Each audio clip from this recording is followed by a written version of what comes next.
Hello YouTube, this is Garrett again. I haven't made a video in a while, and so I thought I would make this video because I've now got a second vehicle for myself, and I gave my Ford Explorer to my wife. I just got me an old beater 99 Dodge Dakota. It runs good, 5-speed manual. But anyway, I think I've pretty well perfected my method of installing CB radios in your car. It takes a little bit of work. None of it's difficult really or impossible to do. It takes a little more effort than just getting one of the little cigarette lighter adapters, and in my opinion makes things look a lot smoother. So in my pickup truck I have a Cobra 148. I did the electricity different in each vehicle. I'll go over in each vehicle how the power is hooked up so you can see two different ways I've done it. I prefer the way I did this one. First, let's go over the overall mounting of the radio itself. I used the factory bracket that came with it, and since it was on a sloped dash here, I locked it in this downward position so that it's level with me here. I don't know if you can see back in there, but I did put the two of the screws that came with the bracket into the dash, and they seem to do a pretty good job of holding it steady. The hand mic has the other two screws in its hanger because they send you two little screws to use for the hand mic hanger, but they're not pointed. They're very small, and so you would be required to pre-drill some little teeny tiny holes or have something else to mount this to. So I just took the other two screws of the four that were supposed to be used with the bracket, and I used those to put this hanger on because they tap into the plastic themselves and they hold really good and tight. The electricity for power, my fuse box is right here, and as you can see it's into the fuse box here. So what I did was I ran the power from the radio along the dash. Now I didn't have enough slack to tuck it back in here like the Coax is. And I was only short by a couple inches, and I didn't want to go splicing wire for, 3 inches of slack. So I've just got to kind of lay in here because with the slope of the dash when I'm driving, I don't see it anyway. So anyway, the wire comes along the dash, it comes down here, and then I did not go straight in here because I wanted to be able to put the cover back over the fuse box. So I kind of tucked it back in here, and it wraps underneath here, and then it loops and comes up behind the fuse box and comes back through right here. Now, what I've got right here, if you can see it, I don't know, is I've got a little, wipe the screen here, I've got a little jumper wire because the wire that comes with the radio was too thick to fit under the fuse. So I just cut a little length of smaller gauge wire that was fine for 2 amps, which is all I'm pulling with this radio. And I wrapped it around one of the prongs on a 15 amp fuse that keeps electricity when the key's turned off, which happens to be the one that runs my dome light. And I put it under there and then spliced the heavier wire from the radio into that smaller wire. And then the grounding wire, I just backed out one of these screws on the body here and just got one of those little U-shaped connectors and crimped it onto the end of the ground wire, and then tighten the screw down on that, and that provides my ground. And there's my hot, and obviously you can see it works fine.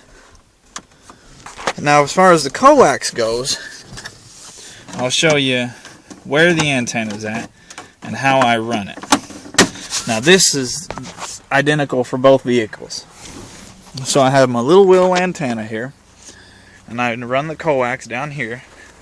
And if you look at your windshield on your car, you've got about 1.5 inches, 2 inches of black space here that from inside the car you're not looking through because it's totally opaque.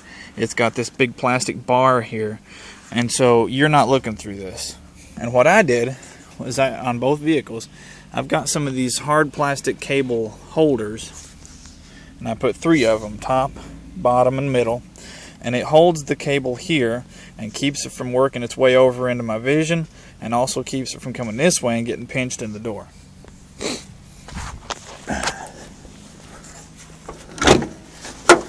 Now under the hood Now, it's different for every vehicle. I just got this little pickup, but I ran the coax down here, and I kind of rolled up the excess real loosely, and I tucked it back in the body here.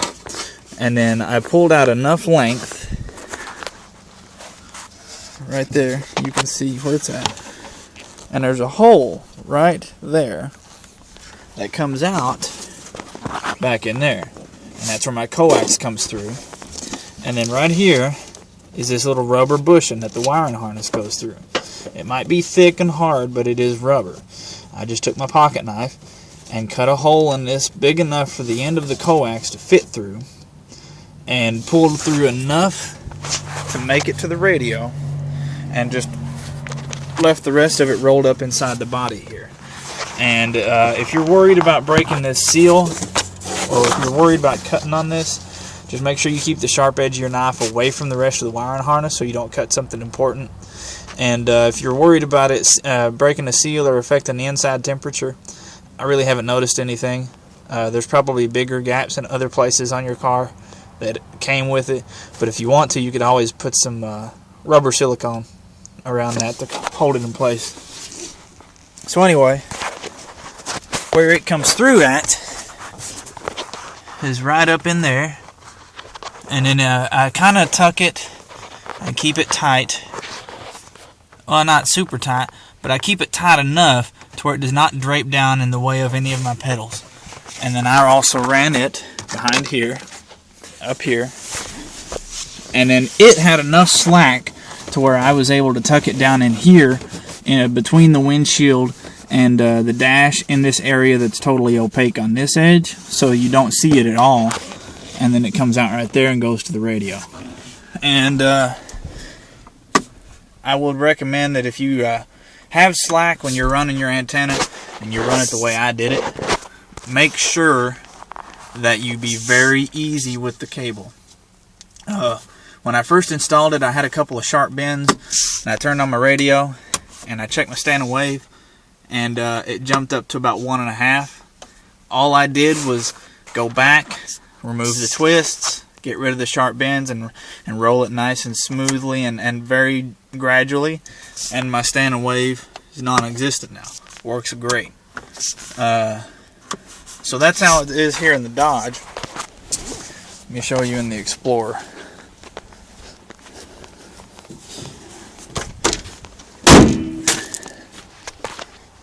So in the Explorer, I've got a little Cobra 19 Ultra 3, cheap little $30 radio from Walmart. Personal side note on this radio: if you decide to get one of these radios, works fine for most, car-to-car conversations. Works a couple of miles here, but we're also in the mountains, so it really cuts down on your ability to get out real far with a mobile radio. But if you're just wanting to talk car-to-car for convoys or family trips, works fine. If you're wanting to get out and talk to people, it's not that great. In addition to it not being, it just seems like it does not work as good as my 148. And also, when it gets cold, in the past couple mornings it's been 30 degrees or so, when it gets cold, it doesn't work at all.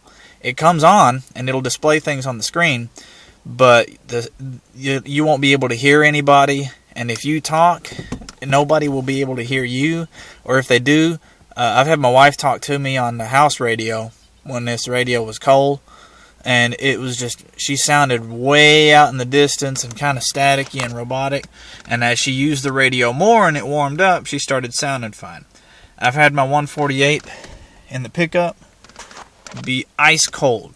Go out the same morning, the same time with my wife, 148 worked great. 19 Ultra 3 sounds like garbage for the first 10 minutes. So, anyway, that's a side note on this little radio. Now I'll show you, here's the hand mic. I've got the same hand mic.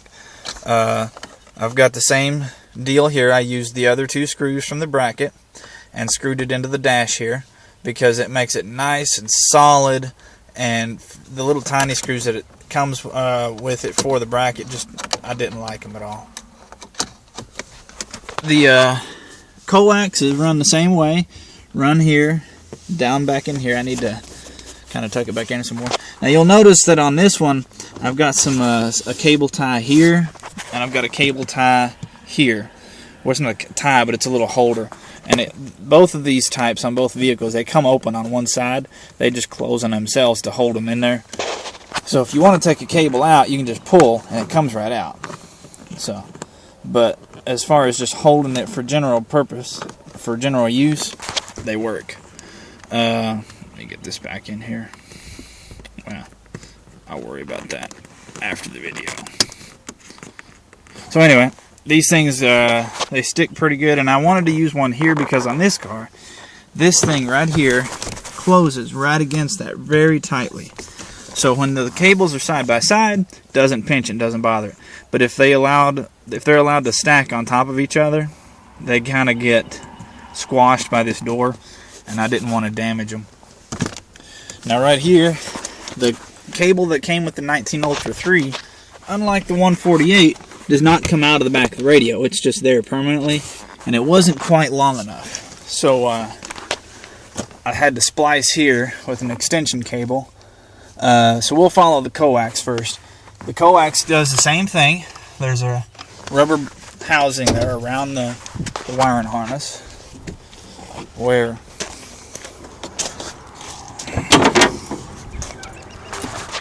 the Coax comes out. I don't know if you can see it. Right there, I cut a hole in that rubber thing around the wiring harness. The Coax comes out. And on this one, I couldn't really find a good spot to run it through the body and avoid going under the hood. So what I did was I ran it on top of and underneath this thick cushion here for the hood, so that if the metal does come into contact with it, it's pressing it into that, or it's pushing on that, instead of it being metal on metal with the Coax in the middle and it cutting it. So I ran it this way, and then this thing right here just kind of sits here. You can pry it up enough to get the Coax under it without actually pinching the Coax so it don't hurt it. Well, that one actually seems to have moved a little bit. I might want to check on that. But anyway, it runs up the window here. Got a little cable holder here, and then there's the antenna. Now for the electricity on this one, I did not run it to the fuse box, because at the time that I installed this, I wasn't totally certain where the fuse was, where the fuse box was. So I just ran it through that same housing with the Coax, and I just ran it straight to my battery. Now, I've heard some people make comments of, well, it's not good to leave it connected straight to the battery or to connect it to a fuse. It has power all the time because it'll drain your battery. You know what? If you're worried about a CB radio that is turned off draining your battery, you need a new battery. Because I have left this thing on all night long just to try and keep it warm so it would work in the morning, and come outside, car started right up, and the radio was on all night long. So if you're worried about a radio that's turned off draining your battery, then you need to go get a new battery. So if anybody tries to convince you not to wire it into your battery directly, or not to wire it into a fuse that always has power, they're just talking out their ass. So yeah, that's how I have installed my CB radios. So major notes: these screws work better for hanging that mic hanger. This little bracket is also screwed to the dash, so it don't move. It holds that radio rock solid. You can run your cables down in here, because if you shove your fingers down in here, it looks like it meets the dash, but you've got a good 2-3 inches of space back in here, because there's a rubber cushion before you ever get to the glue that holds the windshield in place, and that's a good area to tuck your cables. Just don't try to make sure you don't put any sharp bends in the Coax for the antenna.